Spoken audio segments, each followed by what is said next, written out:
দেশের আইন শৃঙ্খলার অবনতির পেছনে ষড়যন্ত্র দেখছে বিএনপি। দলটির নেতাদের দাবি ভোট বানচাল করার পায়তারা চলছে। হত্যা, ছিনতাই, চাঁদাবাজি, মব সৃষ্টি ও রাজনৈতিক সংঘর্ষের মতো ঘটনা পরিকল্পিত। আর সমমনা দলের নেতারাও নির্বাচন ঘিরে নানা শঙ্কার কথা বলছেন। দেশের পরিবেশ নিয়ে সরকারকে দুষছেন তারা। লন্ডনে প্রধান উপদেষ্টা এবং বিএনপির ভারপ্রাপ্ত চেয়ারম্যানের বৈঠকের পর দেশে নির্বাচন নিয়ে এক ধরনের আমেজ শুরু হয়। রাজনৈতিক দলগুলো নির্বাচনী কর্মসূচি নিয়ে মাঠে নামে। তবে সম্প্রতি পুরান ঢাকায় সোহাগ হত্যাসহ নানা ঘটনা নির্বাচনী আমেজ অনেকটাই হ্রাস পায়। আর এসব মবের জন্য বিএনপিকে দায়ী করছে বিভিন্ন দল। একে অপরকে প্রতিপক্ষ করে শুরু হয় বিভিন্ন দলের বক্তব্য ও কর্মসূচি।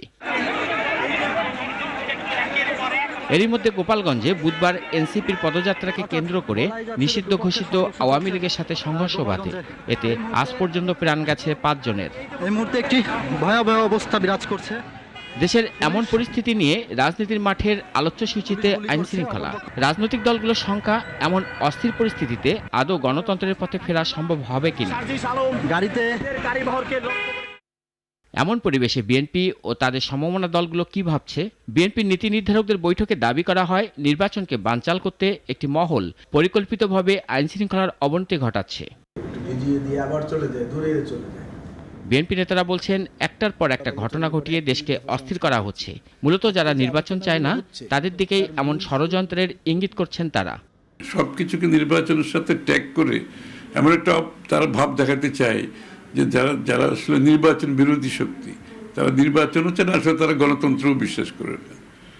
সুতরাং এটা মানুষের বোঝার অতটুকু, বাংলাদেশের মানুষের অতটুকু বুদ্ধিমত্তা আছে। তবে যত সংখ্যায় তৈরি করা হোক না কেন নির্ধারিত সময়ের মধ্যে নির্বাচন দিতে হবে বলেও সরকারের প্রতি হুঁশিয়ারি দেন বিএনপি নেতারা। নির্বাচনটাকে পিছিয়ে দেওয়ার জন্যই তো তারা সামগ্রিকভাবে চেষ্টা করছে, একটি চক্র সামগ্রিকভাবে, যারা বিভিন্ন সময় রূপ পাল্টেছে। কখনো আওয়ামী লীগের সঙ্গে বন্ধুত্ব, কখনো জাতীয় পার্টির সঙ্গে বন্ধুত্ব, কখনো বিএনপির সাথে বন্ধুত্ব, এখন আবার আতুর ঘরে শিশুদের সাথে বন্ধুত্ব। তো এরা যে কতবার রূপ পাল্টাবে এটা তো বলা মুশকিল। আর সমমনা দলের নেতারা সমস্ত ঘটনার জন্য দুষছেন সরকারকে। তাদের আশা পরিবেশ দ্রুতই শান্ত হবে। নির্বাচনকে যারা অনিশ্চিত করতে চান, নির্বাচনকে যারা প্রলম্বিত সময় তারা একটা আরো লম্বা প্রলম্বিত করতে চান, বা গোটা পরিস্থিতিকে যারা একটা অস্থিতিশীল অবস্থায় নিয়ে যেতে চান, সে ধরনের কোনো শক্তি এসব ঘটনার পেছনে কাজ করছে কিনা, দূর থেকে কাজ করছে কিনা, এটা আমি রাজনীতির মানুষ হিসাবে এটা আমাকে উদ্বিগ্ন করেছে, এটা আমাকে উৎকণ্ঠার মধ্যে নিয়ে আসছে।